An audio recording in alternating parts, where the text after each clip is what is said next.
Senhor, a igreja. Amém. Paz do Senhor. Amém. A igreja está feliz? Você fala igual a igreja da Célia.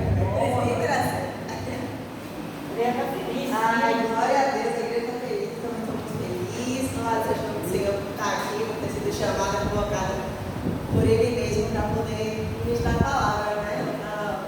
Está bastante nervosa. Porque faz um tempinho que eu não trago a palavra, né? Por razões pessoais. A Bíblia estava meio comida, eu falei, pastor, por favor, me tire da escala por um tempo que eu preciso terminar essas semanas aqui. E aí, para a glória do Senhor Jesus Cristo, esse mês aí eu vou para a escala. E a profecia que fosse no dia de hoje. Então, eu pedi que vocês abram, por favor, suas Bíblias em Gálatas 5. Gálatas 5. Eu vou aqui abrindo a minha Bíblia para dizer que eu sou crente. Mas eu gosto de trazer aqui para o computador, porque eu faço as anotações, eu vou pulando algumas coisas. Então, os versículos que a gente vai ler aqui hoje, vai completo no computador, mas sai daqui, viu? Gálatas 5:16. Todos abriram? Diz assim. O título, né, é As Obras da Carne e o Fruto do Espírito. Digo, porém, andai no Espírito e jamais satisfareis a concupiscência da carne. Porque a carne milita contra o Espírito e o Espírito contra a carne. Porque são opostos entre si, para que não façais o que porventura seja do vosso tempo. Mas, se sois guiados pelo Espírito, não estáis sob a lei. Vou agora para o 22. Mas, o fruto do Espírito é amor, alegria, paz, longanimidade, benignidade, bondade, fidelidade, mansidão, domínio próprio. Repete comigo, domínio próprio. Domínio próprio. Contra essas coisas não há lei. Senhor, nosso Deus, nosso Pai, aqui estamos, Senhor, e nos colocamos, Deus, a tua vontade. Nós colocamos aqui rendidos e à disposição, para que o Senhor venha falar para nós, meu Senhor, que aquilo está no teu coração, que a gente precisa ouvir. Deus, eu me coloco aqui como instrumento do Senhor, meu Pai, mas o Senhor bem sabe que nada eu tenho para oferecer à tua igreja, meu Pai. Nada eu tenho para oferecer para os teus filhos, meu Deus. Mas por misericórdia e graça que eu sei que o Senhor derramou sobre minha vida nessa manhã, meu Pai. Usa da minha vida, Pai, usa da minha voz, usa do meu corpo como instrumento, Pai, para levar a tua palavra aos teus filhos, Pai. Que essa palavra, meu Senhor Jesus Cristo, possa trazer discernimento, possa trazer conhecimento, possa trazer sabedoria, para trazer, Senhor, para cada um de nós a fatia do bolo para nos compete. Deus, em nome do Senhor Jesus Cristo, Pai, que o teu Espírito tem total autoridade aqui nesse lugar para fazer o que o Senhor quiser, do jeito que o Senhor quiser, da forma que o Senhor quiser. Porque essa é a tua casa e a tua hora, Senhor. Por favor, fala conosco. Assim te oramos e te agradecemos, Deus, em nome de Jesus. Amém. Glória a Deus. Gente, eu pedi para vocês repetir, para sentar aí, por favor. Eu pedi para vocês repetirem comigo o domínio próprio, né? Porque é sobre isso que a gente vai falar hoje, tá? E como estamos no EBD, Escola Bíblica Dominical, a gente vai estudar um pouco. Para estudar, a gente precisa ler. Então, a gente vai ler aqui algumas histórias, alguns textos, e às vezes eu vou pedir para você repetir comigo alguma coisa, só para garantir que a gente está seguindo a linha de raciocínio, que vocês estão prestando atenção para trazer aqui vocês de volta, para não ficar muito falando. Beleza? Tá. Mas é sobre isso que a gente vai falar hoje, né? Domínio próprio. Eu acho que todo mundo aqui sabe, né? Domínio próprio, pelo menos tem alguma noção do que seja. Mas pelo dicionário informal lá, na internet, uma pessoa que tem domínio próprio é aquela pessoa que consegue dominar os seus impulsos, controlar as suas emoções, as suas atitudes. Todos nós, independentemente do sexo, da idade, da cor, da classe social, todos nós, absolutamente todos nós, às vezes vamos precisar engolir alguns saltos nessa vida, não é verdade? Porque às vezes alguém se levanta, alguma coisa acontece, vem uma situação difícil na família, vem uma injustiça no trabalho, na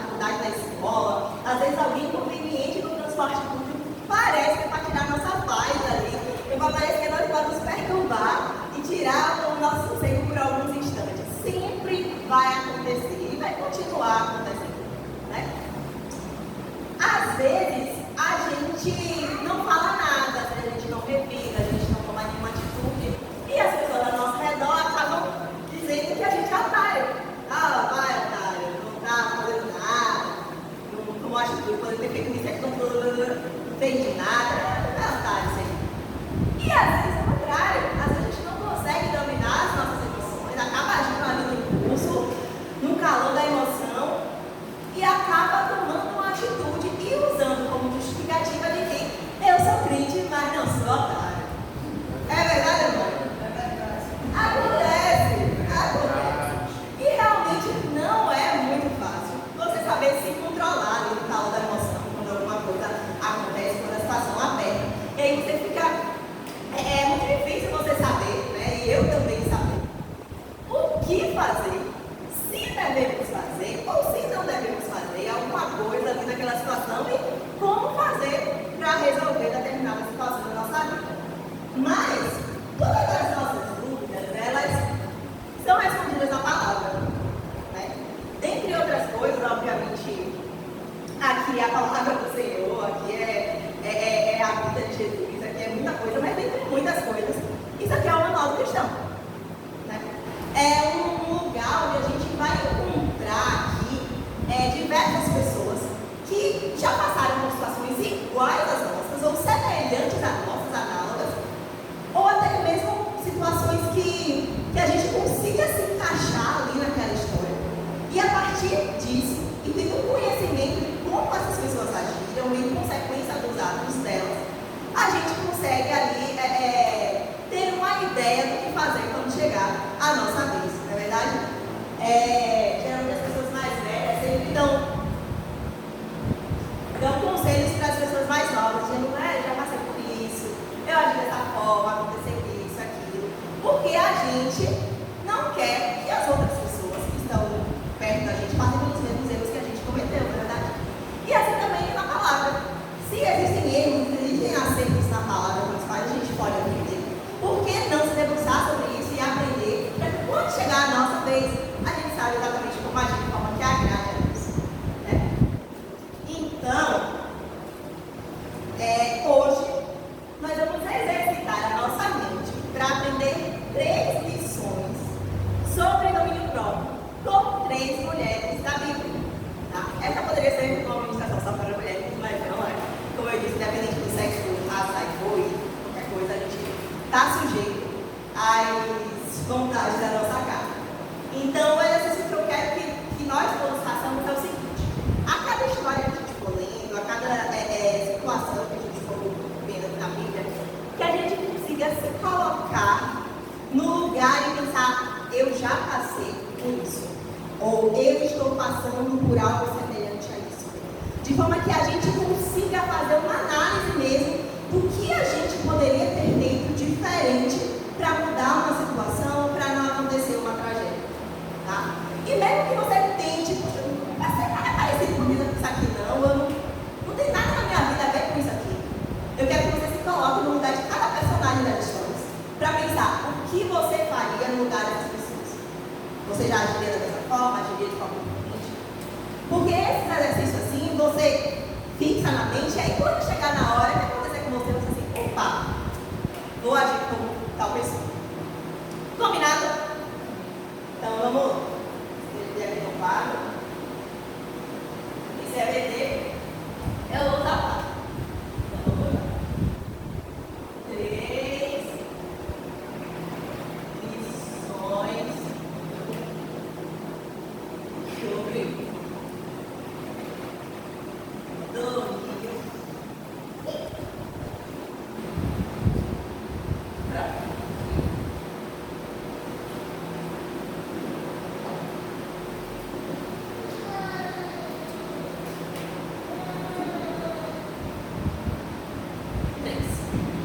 Vamos lá. A primeira lição é: ter domínio próprio não é ficar calado, é falar o que precisa ser dito no momento certo. E a gente vai aprender isso com a história de Abigail, que está em 1 Samuel, capítulo 25.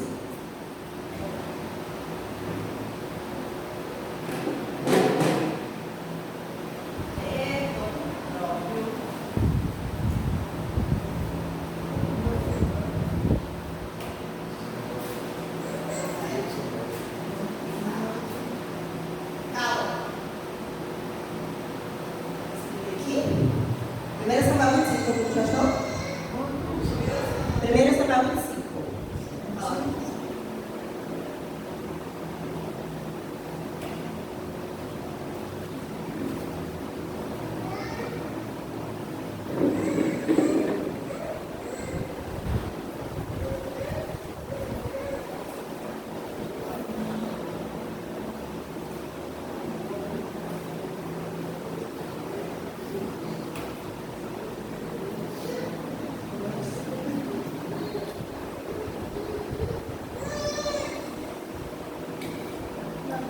Vamos lá. A partir do versículo 2.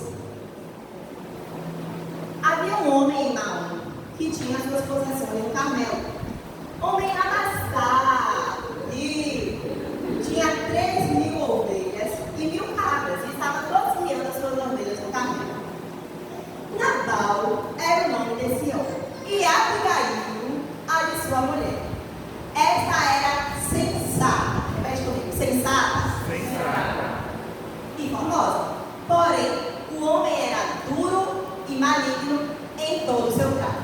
Ele era da casa de Caleb.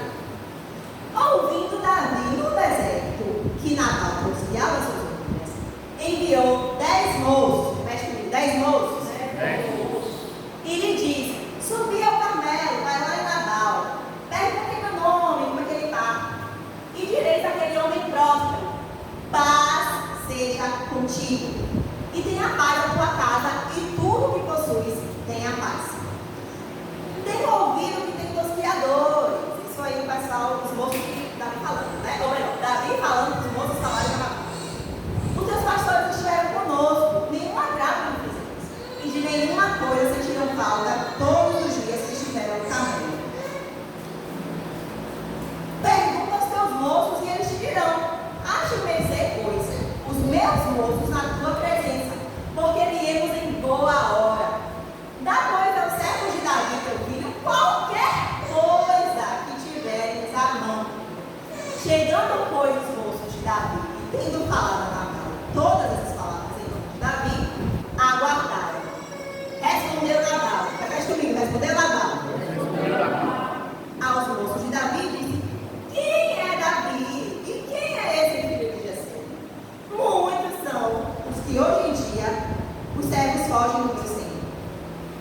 Tomarei eu, pois, o meu pão, a minha água e a carne das minhas redes, que devorei para os meus tosquiadores, e o darei a homens que eu nem sei de onde vem. Então, os moços de Davi puseram-se a caminho, voltaram e, tendo chegado, contaram para Davi tudinho segundo essas palavras. 13. Pelo que disse Davi aos seus homens: cada um cinja a sua espada. E cada um cingiu a sua espada. E também Davi cingiu a sua. Subiram após Davi os 400 homens. Repete comigo: 400 homens. E 200 ficaram com a bagagem. Nesse meio tempo, um dentre os moços de Nabal, repete comigo: moço de Nabal. O anunciou a Abigail, mulher deste, dizendo: Davi enviou ao deserto um mensageiro para saudar o nosso Senhor. Porém, nosso Senhor disparou contra eles. Aqueles homens, porém, têm sido tão bons para a gente. Nunca fomos agravados por ele, e de nenhuma coisa sentimos falta todos os dias do nosso trato com eles, quando estávamos no campo. De muro em redor nos serviram, tanto de dia quanto de noite, todos os dias que estivemos com eles, apacentando ovelhas. Agora, pois, Abigail, isso eu vou colocar por aí. Agora, pois, considera e vê o que você vai fazer, porque o mal já está de fato determinado contra o nosso Senhor e contra toda a nossa casa. E ele é filho de Belial, não há quem lhe possa falar. Vamos lá, deixa eu vou contextualizar. Esse texto aqui está no capítulo 5. Imediatamente o texto anterior, no capítulo 24, foi aquela história onde Davi estava lá fugindo de Saul e por uma casa do Senhor, Davi viu Saul dentro de uma caverna. E aí Davi, os moços falam assim: Deus entregou Saul na sua mão, Davi, porque Saul estava querendo matar Davi. E aí Davi falou assim: não vou tocar, não vou levantar minha Nabal pai de Saul, só para comprovar que ele estava ali, que ele poderia ter matado Saul e não matou, né? E falou assim, né? Fez isso ao invés de matá-lo, né? E aí vem buscar essa história, no capítulo 25. Né? O que aconteceu até aqui? Davi estava com pelo menos 600 homens ali com ele. Né? Porque a gente leu 400 ele mandou se de espada, 200 foram para bagagem, então no mínimo 600 caras ali estavam com Davi. Beleza? E desses 600, Davi pegou 10 e falou assim: ó, a gente está com fome, a gente está fugindo de Saul, a mão de pão. Vai ali na Nabal, porque a gente tem sido bom com ele. Ele vai retribuir esse favor. Então, 10 de vocês ali, vai lá em Nabal, pega coisa pra gente comer, volta, a gente consegue prosseguir nossa jornada. Né? Só que Nabal, ele não quis nem saber, velho. Nem aí. Ah, mas meus associadores realmente têm um bom trato? Não sei, não, nunca vi, não. Não importa, não. Né? E aí, né, o servo de Nabal, sabendo que o senhor dele era insensato, e tudo que tinha feito, e que a guerra estava armada, já que o Abigail falou: rapaz, você não sabia acontecer. Você não estava aqui na área, mas por isso, a guerra está armada. O que você vai fazer? Porque alguma coisa precisa ser feita. Né? Beleza até aí? Sim. Então vamos lá. Quem são os personagens que a gente tem nessa história? Davi, Abigail, Davi,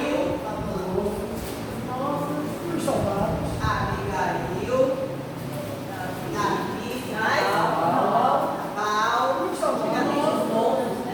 o moço, né? O servo. Quem mais? Nabal. Bom, o exército de Davi, né? O exército.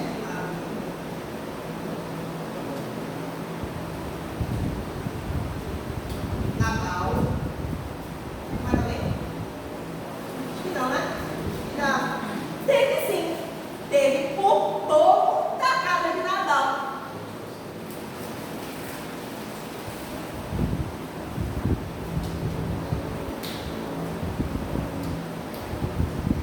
Povo da casa de Nabal.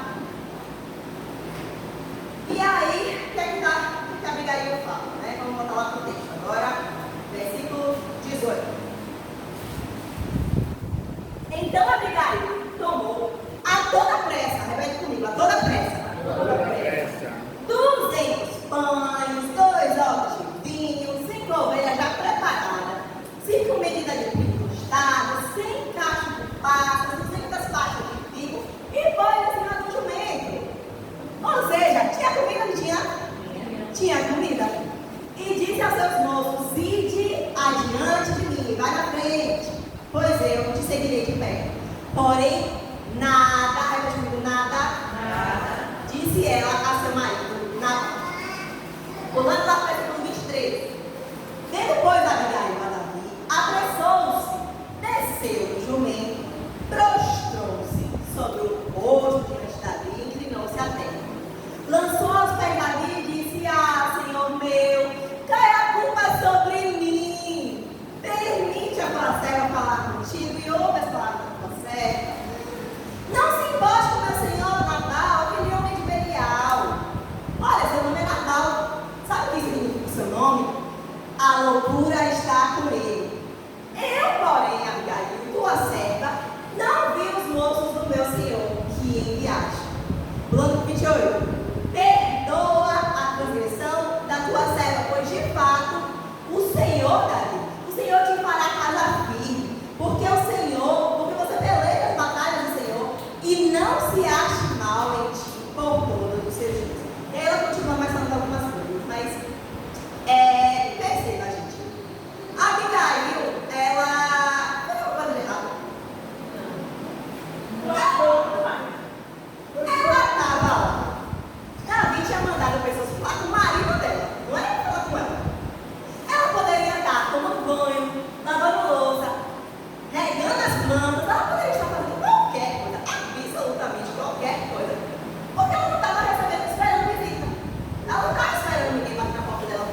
estava em Lisa. Ela poderia ter feito várias coisas nesse momento. Ela poderia ter sido desesperada, o que é óbvio. Tipo, meu Deus do céu, o que aconteceu aqui? Do nada, estava de boa, e agora para terminar Natal, eu não vi nada, né? Ela poderia ter ido até Natal e falava que estava preso na garganta dela, né? Você fez, mas você fez isso tudo, você não. Ela poderia ter despejado ali em cima de Natal, né? Falar tudo que estava preso na garganta dela, até porque quando ela fala com Davi, ela falou, ó, a loucura está com ele. Então, se ela fala a loucura está com ele, essa não foi a única vez que Nabal agiu de forma insensata, correto? Então, ela tinha coisa ali presa na garganta dela para ser dita. Ela tinha umas verdades para falar para Nabal, não é verdade? Só que ela teria toda a razão, então, né, de brigar com Nabal e fazer na cara dele todas as vezes que ele agiu com loucura. E eu acredito que essa seja a vontade de nós muitas vezes, né? Quando acontece alguma coisa, a gente recebe uma notícia ruim, que sabe que é culpa de uma pessoa, e a vontade, o impulso é de falar, velho, não é possível, porque faz isso, e tipo, sair destroçando e falando, talvez que a pessoa acorda, talvez a pessoa tipo, dá um sacude assim, minha filha, pelo amor de Deus, meu filho, pelo amor de Deus, acorda pra vida, dá vontade de dar. Dá vontade. Até está escrito às vezes, né? Só que a Abigail não. A Abigail, ela dominou o impulso da raiva, porque ela sabia que mais importante do que se irar era resolver a situação que estava. Ela não disse nenhuma palavra a Nabal. Falou nada. Engoliu ali essa filha dela quieta. Só que ela não se calou para sempre. E a gente vai ver daqui a pouco. Ela sabia que ela precisava falar, ela precisava desabafar, falar da loucura do marido dela, né? Inclusive, na hora que ela chega até Davi, ela fala para Davi, olha, meu marido é doido. Não liga porque ele diz não. Então, foi até um pequeno desabafo ali contido dela, né? Mas ela poderia tranquilamente chegar a fazer a mesma coisa e mandar comida e correr até Davi e falar outro texto. Ela poderia ter dito assim, meu Senhor, a culpa não é minha, não me mata, foi meu marido. Ele é insensato, ele é maluco. Ele não parou para assassinar o que ele está fazendo, não, me perdoa. Ela poderia ter feito isso. Mas ela não quis salvar apenas a própria pele. Ela pensou nas pessoas que também estavam em risco ali. Porque ela estava de forma diferente, que não estava só o próprio pele. Todo mundo ia morrer. Imagina aí, Davi ia falar assim, ah, Abigail, é verdade, minha filha não é louca. Fica aqui com a galera segurando a bagagem, não sustenta a bagagem, fica aqui com eles. Que eu vou lá, vou pegar aquele cabra e você vai ser liberta de sair, você está sofrendo demais, eu vou lá matar ele, mas todo mundo já vai se decidir lá com a vingança. Só que ela não, ela agiu com muita inteligência. Ela mandou comida na frente, porque ninguém quer saber com fome. Eu estou com fome, sério, não. Ninguém vai saber quando está com fome. Aqueles caras que estão ficando no deserto, a mão de novo, né? Aí ela mandou na frente para dar uma apaziguada, para dar uma agradada na galera. Veio depois, já se jogou ali nos pés de Davi, se rendendo, se prostrando, em sinal de paz, em sinal de, ó, eu estou aqui de boa, estou aqui para te servir, né? Assumiu a culpa numa coisa que ela não fez, que ela não tinha nada a ver com a história. Desabafou ali rapidinho aquela cautela assim, tipo, vou falar mal do meu marido, mas não tanto, vou me segurar um pouquinho, né? E além do mais, ela lembrou Davi quem ele era, quem o Senhor havia chamado ele para ser. Ela falou, ó, Davi, Senhor vai te levantar como rei. E usou isso como uma justificativa para amansar o coração de Davi, para que Davi tivesse misericórdia daquele povo. Entendi, mano? Pois é. Porque quando você está orando, clamando por alguém,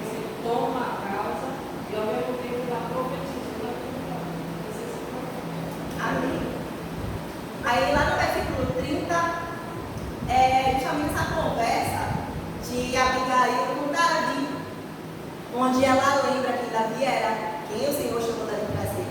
Diz assim: e a dizer que, usando o Senhor contigo, segundo todo o bem que tem dito a teu respeito, e te houver estabelecido sobre príncipe em Israel, então o meu senhor Nabal, ele não será por tropeço nem por pesar no seu coração o sangue que sem causa vieres a derramar, e te haveres vingado com as tuas próprias mãos, quando o Senhor tiver feito bem. Aí te livrará de tua sede. Ela foi inteligente. Ela pegou Davi ali no pulo do gato, porque, como eu disse, né? Ele tinha acabado de ver Saul, tinha falado com Saul: ó, aqui é um pedaço da orla, mas não sei o que vou julgar, não. É Deus que vai julgar entre ti. Ele tinha acabado de falar ali para o exército dele, que não iria sujar as mãos. Então, Abigail foi tão sagaz que ela pegou Davi ali no ponto chave e sabia que ele ia se quebrantar, né? E através desse momento, onde Abigail conseguiu controlar os seus impulsos, controlar as suas emoções, que ela estava sentindo, foi nesse momento que ela recordou a Davi o que ele era. Aí ele veio a se arrepender daquilo que ele ia fazer e ainda abençoou a vida de Abigail. Versículo 32, essa bênção, né, que Davi profere sobre Abigail. Ele fala assim: bendito o Senhor, meu Israel, que hoje te enviou, Abigail, ao meu encontro. Bendita seja a tua prudência e bendita seja a tua mesa, que hoje me tornei de derramar sangue e de ti com minha própria mão me vingasse. Porque tão certo como vive o meu Senhor, Deus de Israel, que me impediu, você, Abigail, me impediu de que te fizesse mal, se tu não te apressaras e me vieras ao meu encontro. Então não teria ficado Nabal até amanhecer, nem sequer um do sexo masculino.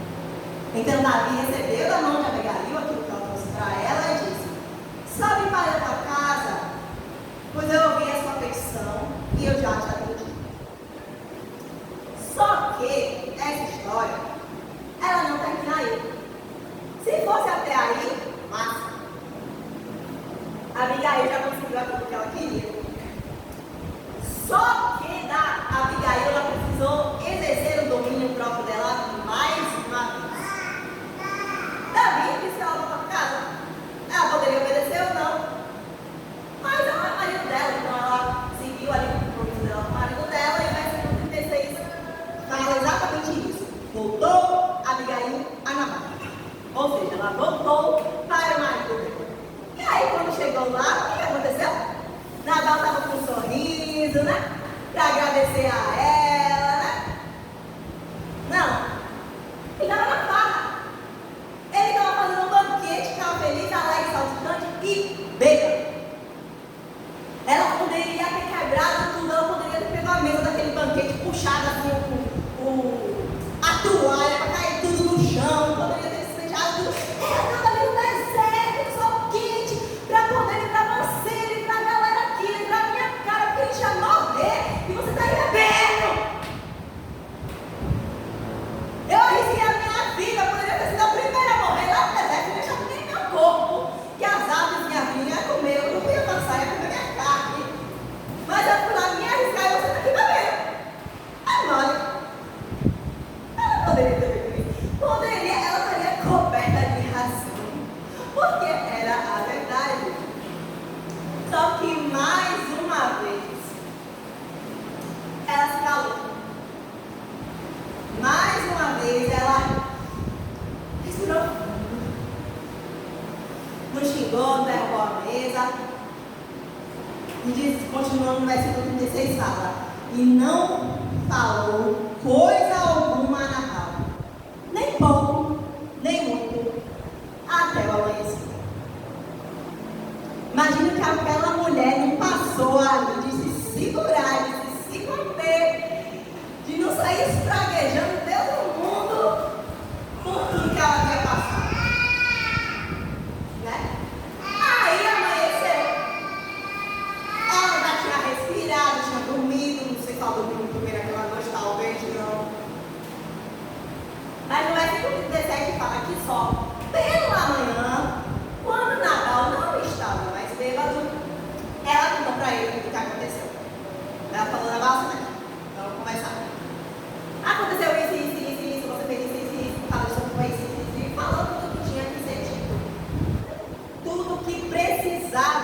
ser digno. Porque se ela falasse no calor da emoção, talvez ela falasse coisas que não era necessário. Talvez ela suscitasse contendas que já tinham passado há 5, 10 anos e que não tinha mais nada a ver com aquela história e ela iria perder a razão. Mas ela tendo respirado fundo, engolido o sapo dela e ter falado no momento certo, foi o que permitiu com que ela continuasse certa, continuasse na razão. Por isso que eu coloquei aqui, a lição não é ficar calado, é falar o que precisa ser dito no momento certo. Porque no momento certo, a gente vai conseguir filtrar melhor o que precisa ser dito e o que não é tão necessário assim. E aí depois que a Abigail fala do Nabal, a palavra fala que o coração de Nabal se endureceu. E 10 dias depois o Senhor fez com que Nabal morresse. A vingança, ela aconteceu, mas não veio no sangue pela mão de Davi. Foi na ordem natural das coisas, porque a Abigail teve domínio próprio. O rei de Israel, que seria a rei de Israel, não precisou sujar suas mãos, porque alguém teve domínio próprio e intercedeu, não só pela vida de Nabal, mas pela vida do rei. E aí, no início da administração, eu te pedi, para se colocar no lugar de cada um dessas pessoas. E aí eu pergunto, o que teríamos feito no lugar de Abigail? O que Janine, Diana, Jackson, Célia, Fidelcina, Osvaldo, Gustavo, o que teríamos feito no lugar de Abigail? Será que teríamos sido frios e calculistas para esperar a poeira baixar antes de falar o que a gente pensava, o que a gente sentia? Será que a gente teria se permitido levar a culpa de algo que a gente não fez por um bem maior, para proteger um pouco? Ela parou para pensar, talvez, não sei, pare para pensar você, é melhor ter razão ou é melhor permanecer vivo, tanto fisicamente quanto espiritualmente? O que é? Responder não, tá? A gente diz a gente, né? E se nós fôssemos Davi, o que teríamos feito? Teríamos dado ouvido a alguém mais sensato que a gente no momento de raiva? A gente iria conseguir se lembrar quem nós somos em Deus, respirar fundo e mudar de ideia no meio do caminho, porque ele já estava chegando. E que a gente fosse sério. O moço de Nabal chegou para Abigail e falou tudo. Será que a gente sabendo o massacre que ia acontecer? Será que a gente teria agido como ele? Será que a gente teria fugido para salvar nossa própria pele? Porque, minha filha, tinha tanta gente ali, um só. Puxa, correr para a floresta, meu filho. Sou de pra sua linda. Oh, não. A gente ia ficar como é que era isso. E se a gente fosse para o exército, já? Será que a gente teria obedecido a mudança de posicionamento, a mudança de ordem ali de Davi?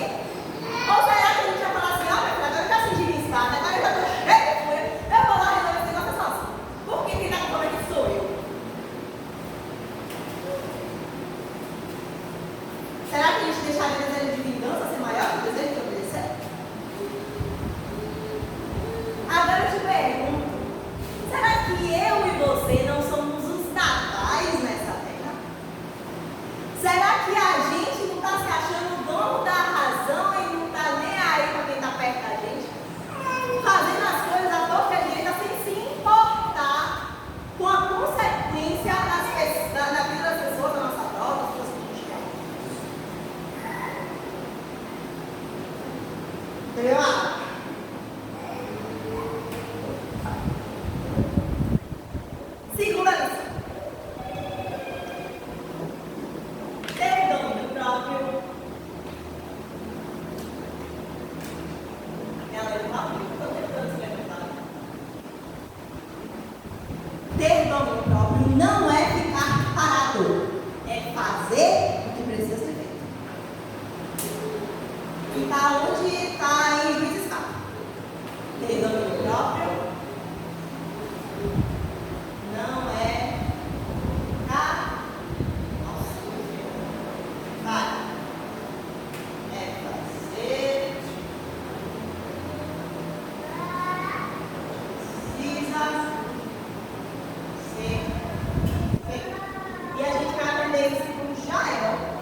Juízes 4, a partir do versículo 1, diz assim: os filhos de Israel tornaram a fazer o que era mal perante o Senhor, depois de falecer Eude. Entregou-os o Senhor nas mãos de Jabim. Repita comigo: Jabim. Rei de Canaã, que reinava em Azor. Císera, repita comigo: Císera. Era comandante do exército, o qual então habitava em Aracete Agoi. Clamaram os filhos de Israel ao Senhor por conta de Jabim, rei de Canaã. Tinha 900 carros de ferro e por 20 anos oprimia duramente os filhos de Israel. Débora, profetisa, mulher da Pidote, julgava a Israel naquele tempo. Pula para o 6.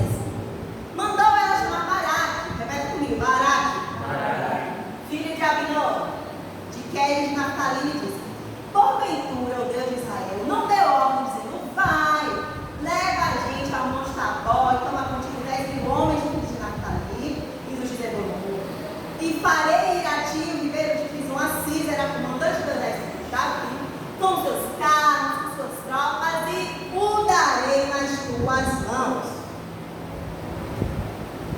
Oi. Então lhe disse Baraque: Débora, se você for comigo, eu vou. Porém, se não fores comigo, eu não vou.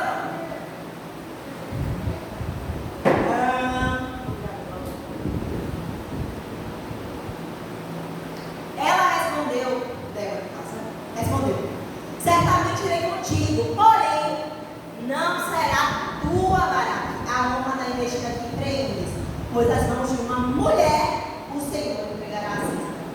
E saiu Débora e foi com Baraque para Quedes. Então Baraque convocou o pessoal lá, Zebulon, Naftali, e subiram com ele 10.000 homens, e Débora também subiu com ele. 12 agora. Anunciaram a Císera que Baraque, filho de Abinó, não tinha subido ao monte Tabor. Císera convocou todos os seus carros, 900 cavalos de ferro, todos os que estavam com ele, de Aracete Agoim para o ribeiro de Quizon. Então disse Débora a Baraque: dispõe-te, porque este é o dia que o Senhor entregou a Císera nas tuas mãos. Porque o Senhor vai te sair diante de ti, Baraque. Baraque, pois, desceu ao monte Tabor, 10.000 homens foram com eles, e o Senhor derrotou a Císera. Derrotou a Císera e todos os seus carros, e a todo o seu exército a fio da espada diante de Baraque. Císera, porém, saltou do carro e fugiu a pé. Mas Baraque perseguiu os carros dos exércitos até a Aracete, e todo o exército de Císera caiu a fio da espada sem escapar sequer nenhum. Porém, Císera fugiu a pé para a tenda de Jael, mulher de Éder, queneu, porquanto havia paz entre Jabim, rei de Azor, e a casa de Éder, queneu. Vamos lá, texto longo para contextualizar. Essa história ela se passa no livro de Juízes. Essa época de Juízes era uma época que era bem complicada para o Israel. Porque era assim, era o ciclo. Deus levantava o juiz para dar um jeito na galera, a galera se convertia, ficava ali, Senhor, pá, não sei o quê. Aí qualquer hora acontecia alguma coisa, o juiz morria, a galera se desconvertia de novo, saía do caminho do Senhor. E fazia tudo que era mal, e saía, Deus permitia que aquele povo ali fosse oprimido por algum tempo. Aí depois levantava um e clamava ao Senhor, e Deus tinha misericórdia, levantava outro juiz. Aí o juiz tinha um trabalho limitado para botar a galera no meio, que fazia, acontecia, e eles davam como ser crente. E aí acontecia alguma outra coisa de novo, e aquele juiz morria, paga de juiz, e a galera se desviava de novo. E ficava nesse ciclo aí a vida toda. E Débora era uma dessas juízes, né? Que estava ali naquele momento em que o povo de Israel era oprimido, o povo de Jabim, rei de Canaã. E aí nessa história, o que aconteceu nessa história, nesse texto aqui que a gente lê, né? Jabim, que era o rei ali de Canaã, oprimia o povo de Israel, de Deus. Císara era comandante do exército de Jabim. Então, o inimigo, Jabim e Císara. Beleza? Aqui são uma difícil, só para a gente não saber quem é quem. Débora, juíza de Deus, convocou Baraque, que era um líder militar, para guerrear e livrar o povo de Israel. Né? Porque Deus já havia dito que daria a Císara, daria a Jabim, daria todo mundo nas mãos do povo de Deus, do povo de Israel. Só que Baraque, ele não confiou muito naquilo que o Senhor já havia prometido e preferiu se segurar ali na bengalinha chamada Débora. Preferiu confiar mais em Débora do que no Senhor. Porque ele falou, ó, só vou Débora, você está comigo, você não for. Né? Aí Débora fala, beleza, eu vou. Mas por causa disso, você está com medinho. Deus não vai entregar a Císara na sua mão, não. Vai ser nas mãos de uma mulher que Císara não vira, pelas mãos de mão. Então vai Débora, vai Baraque, vai exército, vai todo mundo lá com o Monte Nadó e consegue ali matar com todo o exército, dizimar. Aí Císara, conforme a palavra de Débora, não morreu naquela hora. Ele desceu e fugiu a pé. Quando ele desceu e fugiu a pé, ele pensou, para onde eu vou? Se lembrou que existia um homem chamado Éber, que teoricamente era povo de Israel, mas esse Éber, ele tinha feito uma aliança com Jabim. Havia paz entre eles, é o que a palavra nos diz. Então o inimigo, Císara, achou conforto ali na casa de Éber e pensou, eu tenho um amigo ali, vou fugir para lá, ali eu tenho um inimigo que possa confiar. Beleza? Foi isso que aconteceu. Aí vamos perguntar de novo. Quais os personagens que a gente tem nessa história? Débora, Císara, Císara, Baraque,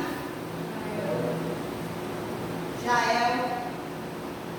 Débora, sim, mas... Débora. Quem mais? Tem um personagem importante. Falta mais? Baraque, Císara, Baraque, Débora, Jael.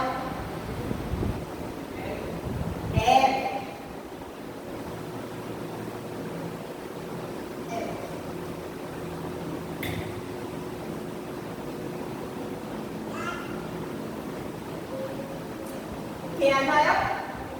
A esposa de Éber. E o que é que ela faz? Ela nem aparece nessa história, né? Ele é citado, mas ele não aparece. Versículo 18, aí diz essa palavra ainda, diz assim: saindo.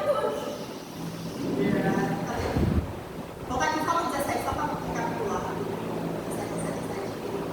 Císara fugiu a pé para a vida de Jael, mulher de Éber, temeu, quando havia paz entre o Jabim, entre Azó e Éber. Beleza? Císara fugiu lá para casa de Éber. Chegando lá, ele avisou.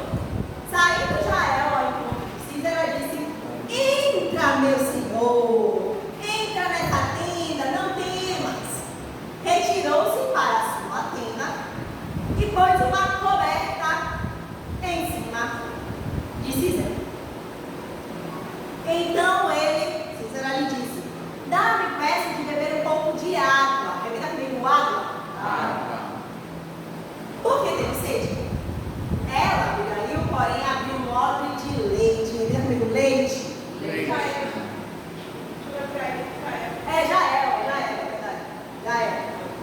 Jael deu-lhe de beber leite e o copo. E ele, Císara, disse mais. Versículo 20. Põe-te na porta da tenda e há de ser que, se vier alguém te perguntar, alguém aqui, você vai responder. Então Jael, mulher de Éber, tomou uma estaca, repete comigo, estaca. E lançou mão de um martelo e foi-se mansamente a ele e cravou a estaca na frente, de sorte que penetrou na terra, estando ele em profundo sono e muito exausto. E assim, morreu. E eis que, perseguindo Baraque a Císara, Baraque ainda estava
aqui, está de costas para mim. Ai, meu Deus, o que eu vou fazer? Ai, meu Deus, agora eu vou ganhar tempo.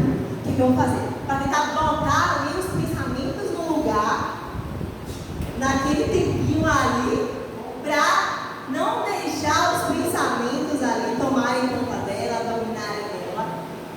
E foi essa calma, esse domínio próprio dela que fez com que ela pudesse dominar toda a situação. Até porque fizeram pediu água. E aí ela pensou, caramba, o inimigo, ele pode até ser audacioso. Ele pode até bater na porta da minha casa, achar que está em casa, pedir uma água, pode até se cumprir e ficar tranquilo. Porém, a casa é minha. Quem manda aqui sou eu. Eu não vou dar água a ele, eu vou dar ele leite. Ela dominou a situação. Talvez até ela tenha esquentado o leite para dar um leite quentinho, um morninho para ele, porque se vocês olharem para a palavra, vai dizer que ele estava em sono profundo. Ele dormiu. Ele se sentiu à vontade. O inimigo deitou e rolou. Ou achou que estava deitando e rolando na cara de Jael. Ela se apoderou da autoridade que ela tinha sobre aquilo. Porque o marido dela tinha uma aliança com o inimigo? Tinha. Mas ele não estava ali, então ela era a autoridade daquilo. O sacerdote não estava. A esposa do sacerdote tem que assumir essa função, não é verdade? E aí, ela não só dominou os pensamentos dela, ela dominou o corpo dela. Porque imagina a linguagem de um ladrão, alguma, sei lá, se passa uma situação que o menino vem até você. Você prende na base, meu amigo. Não tem um que vai dizer assim, não, tá tudo bem, não saiu nada. Aí ele vai assim, eu vou dar conta. A gente treme, porque a carne fala, né? Só que nesse momento ela precisou dominar o corpo dela. Porque se ela tivesse tremendo, ela não ia conseguir ter firmeza de pegar um taco, pegar um martelo na cabeça dele. Então ela precisou se segurar, se controlar. Então ela se revestiu de coragem, se revestiu de sabedoria para aproveitar a oportunidade que ela tinha ali nas mãos. E aí, finalizando já essa segunda lição, eu vou voltar e perguntar: quem estamos sendo nessa história? Eu não vou nem perguntar se a gente tem sido Cícera, porque ele é o inimigo, eu não quero que vocês coloquem no lugar do inimigo, não. Aqui todo mundo é crente, graças a Deus. Mas se a gente fosse barato, será que a gente iria hesitar e confiar na promessa que o próprio Senhor havia feito? Ou será que a gente ia confiar mais na palavra de um líder do que na palavra do Senhor? Será que a gente ia deixar os nossos sentimentos tomarem conta e falar até agora é só você tem? E se a gente considera? O que é que a gente ia fazer?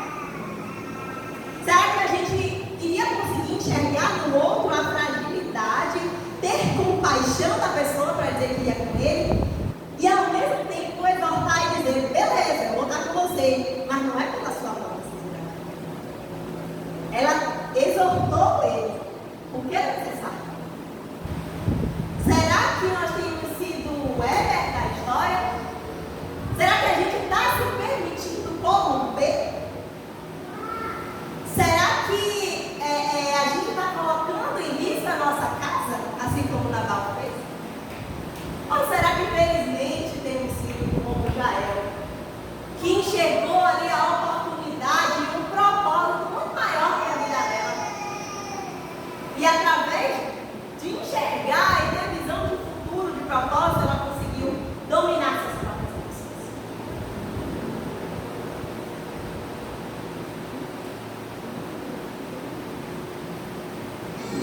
E outro fator também, Jael colocou o compromisso que ela tinha com Deus acima do compromisso que ela tinha com o marido dela. Ela confiou mais em Deus do que no marido.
espias, repete comigo, espias, dizendo, andai e observai a terra de Jericó.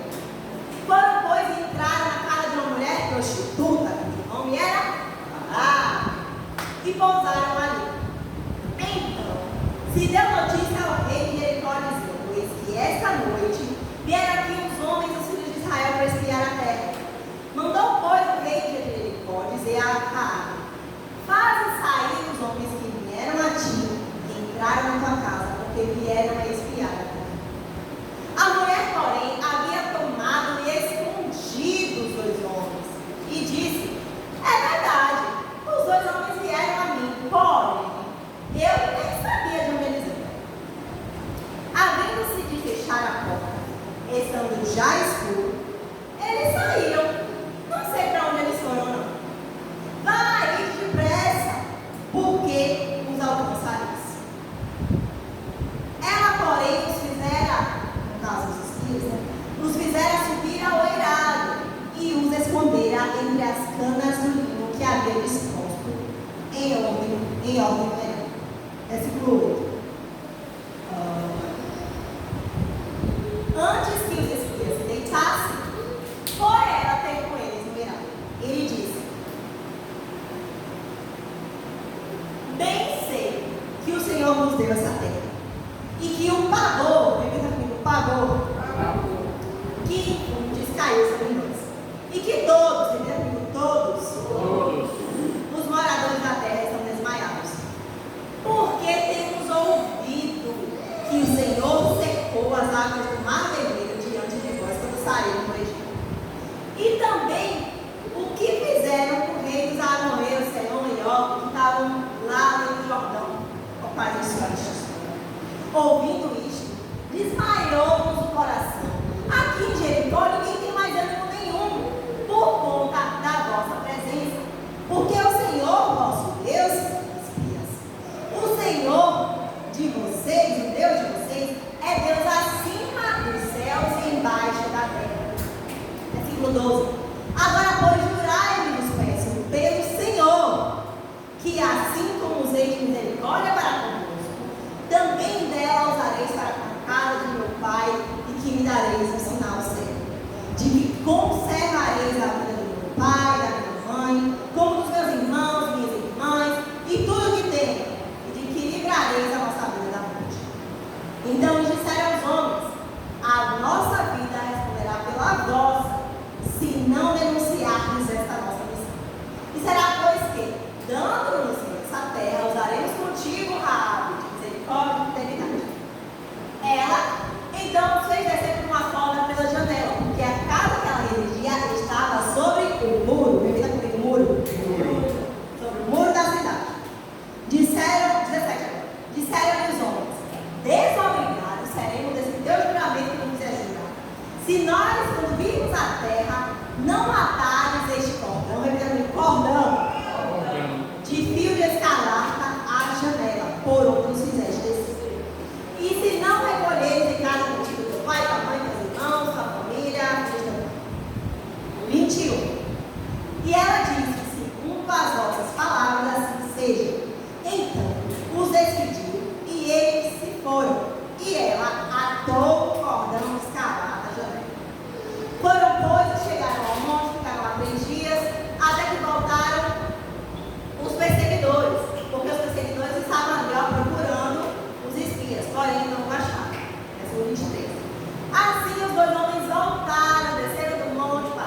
As espias chegam lá, em Jericó, vão na casa de Raabe, uma prostituta, provavelmente ali para não chamar atenção, porque pelo diálogo que a prostituta tem com os servos do rei lá na porta dela, dá a entender que é normal muitos homens entrarem e saírem da casa dela.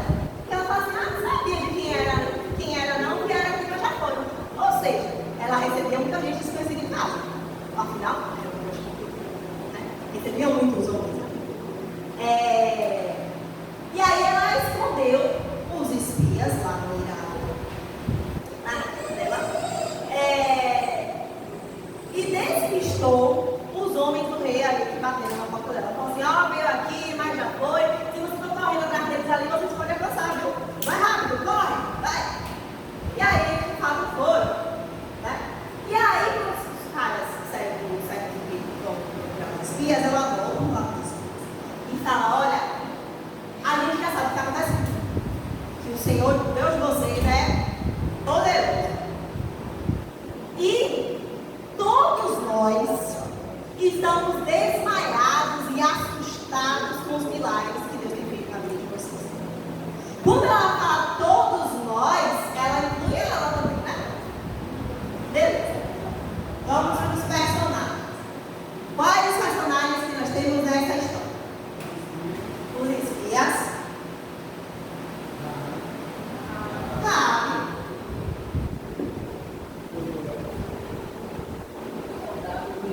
Josué estava lá. Os soldados. Pronto, vou botar aqui o rei. E os soldados aqui.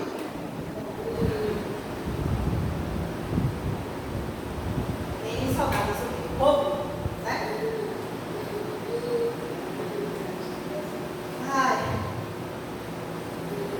E aí, por que eu elenquei essa história? Porque eu botei essa como uma terceira lição. Na minha concepção, Raabe também exerceu o domínio próprio. Ela disse com todas as letras que o pavor havia caído ali sobre o povo de Jericó, inclusive nela. Ela usa a palavra nós. Só que mesmo assim, ela dominou as suas emoções e agiu corajosamente. Ela colocou os homens do rei para correr, porque ela confiou mais em um Deus que ela nem conhecia direito, mas sabia que era um Deus vivo verdadeiro, do que no rei e no que o rei poderia fazer por ela. Raabe era mulher cananeia, ou cananeu ali, ela não tinha muitos deuses, né? Mas ela confiou no Deus único verdadeiro. O rei poderia, se ela tivesse falado assim, olha, porque os espias estão ali deitados bem, o rei poderia muito bem agradar ela, encher ela de joias, de ouro, sei lá, tirar a capa de prostituição da vida dela, talvez se transformar nas mulheres do rei, não sei. Ela poderia ter vislumbrado a confiança do homem naquilo que estava, que ela consegue enxergar, ao invés de um Deus invisível. Ela poderia ter feito isso, mas ela controlou o pavor para ter a possibilidade, não era certo, era a possibilidade, de não salvar só a si mesma, mas salvar a família toda. Né? Então, ela pegou o cordão vermelho e falou assim, pega o cordão vermelho, amarra, e quando a gente chegar para matar todo mundo, a gente não vai matar quem está na sua casa. Pega o cordão vermelho, amarra na sua janela e vai ser isso aí. Todo mundo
Israel viesse, né?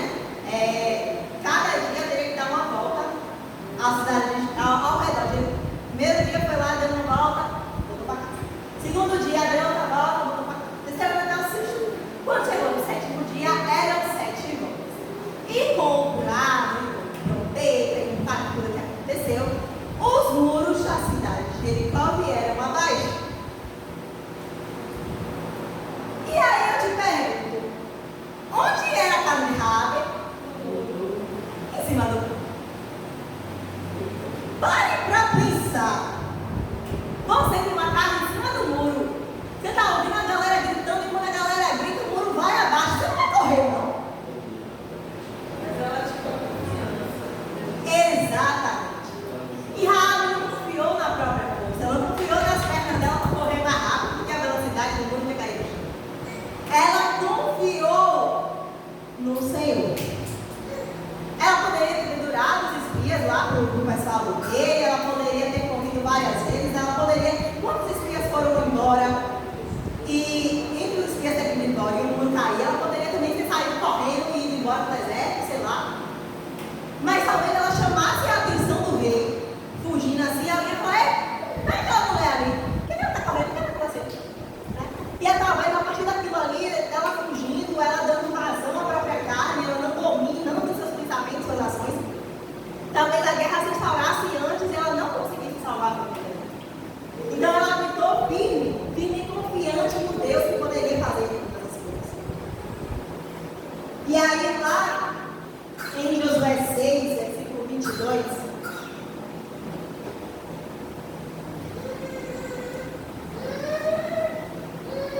diz assim: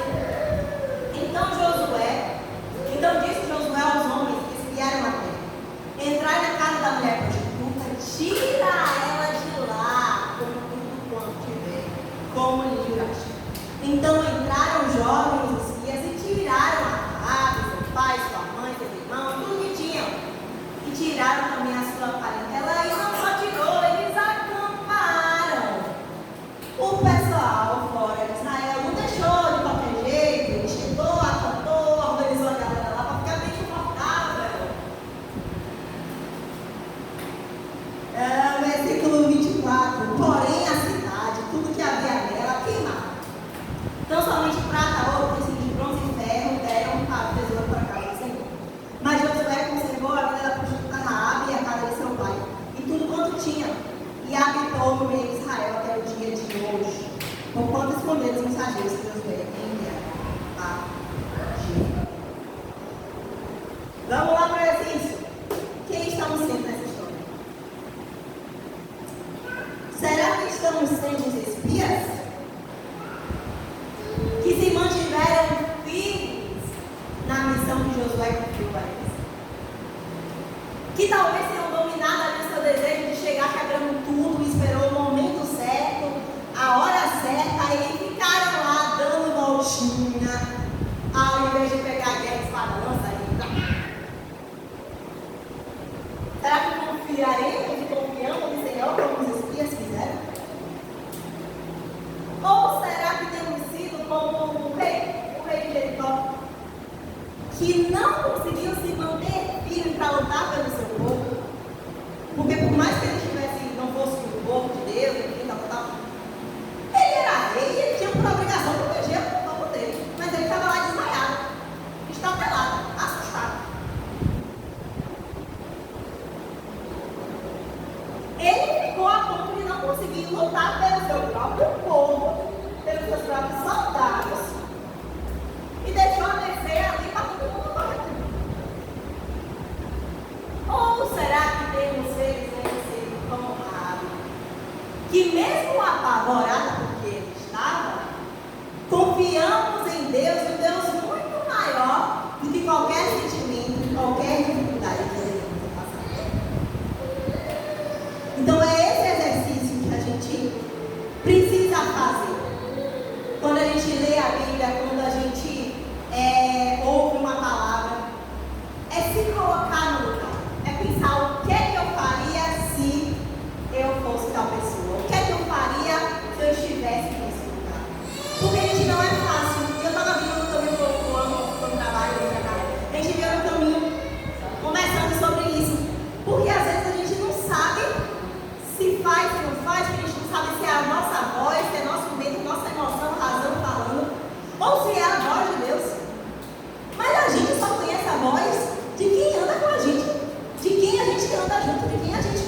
postura dela, o fato dela ter se dominado. E Raabe para mim é que eu considero mais honrada de Deus. Porque se a gente for lá em Mateus 1, a gente vai ver que Raabe, de prostituta, se tornou uma das mulheres responsáveis por trazer nosso Jesus ao mundo. Olha só. Ela participa da genealogia de Jesus. Está lá em Mateus 1, fala, né, a partir do 1 da vida 6, né? Ela fala de muita gente, fulano gerou fulano, e aí veio o Abraão, veio Jacó, e gerou de Raabe a Jessé. Jessé gerou Davi, mas gerou um bocado de gente e chegou em Jesus. Imagine a honra de ser uma das pouquíssimas mulheres citadas na genealogia do nosso Senhor e Salvador. Por conta de uma postura, de uma atitude, de um momento que ela soube se colocar na posição que deveria estar. Não é fácil, gente.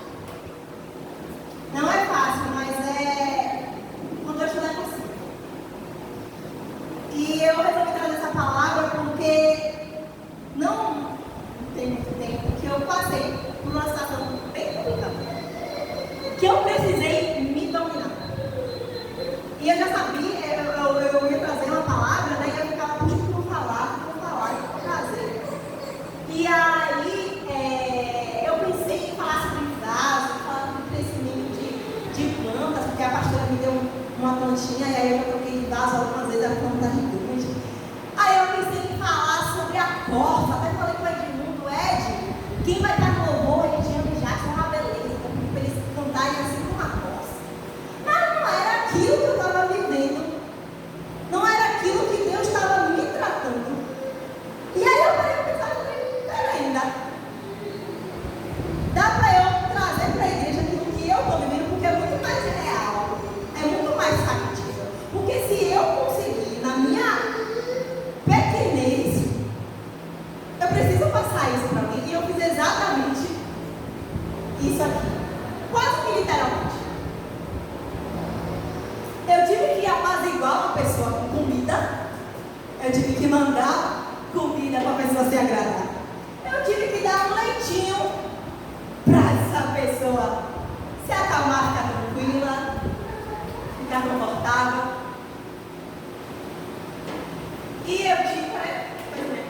E eu tive que tomar uma atitude. Eu tive que confiar. Porque no momento ali, eu não sabia se estava certo ou estava errado. Eu não sabia se era a voz da minha razão ou se era o Espírito Santo falando no meu ouvido. Eu só falei, Senhor, eu te confio. Alguma coisa precisa ser feita. Música é um instrumento. Eu vou fazer. Se está errado, se está certo, eu não sei. Mas eu me coloco aqui nessa posição, meu Deus, me ajude. E aí eu apaziguei com comida, eu acalmei com leitinho, mas chegou a hora de guerrear, de lutar, eu fui lá e cravei a estaca na situação que eu precisava. E na hora que aconteceu, eu não sabia se estava certa, eu não sabia se a minha atitude era correta. Depois de muito tempo, uma outra pessoa que não sabia de nada da situação revelou tudo, parecia que tinha acontecido assim na hora, e a pessoa falou assim, mas é isso, isso aqui. E na hora eu fiquei, Senhor, obrigada, meu Deus, porque na minha pequenez, na minha insignificância, eu consegui ser usada pelo Senhor, porque eu não sabia se eu estava certa, eu poderia estar totalmente errada, eu poderia ter piorado a situação, mas o Senhor tem misericórdia da nossa vida, Ele conhece o nosso coração, Ele sabe se a gente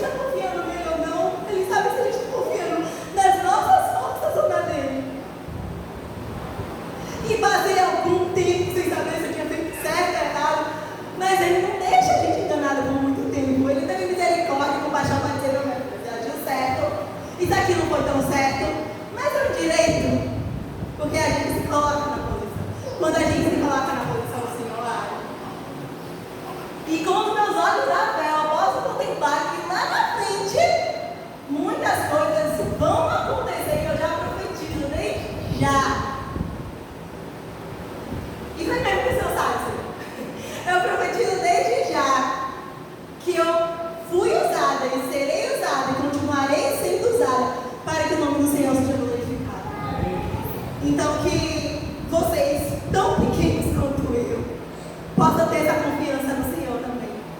Às vezes a gente vai falhar, vai tropeçar, vai fazer o quê? Vai botar os pés pelas mãos, a gente pede perdão a Deus e vai. Mas é nele que a gente precisa confiar.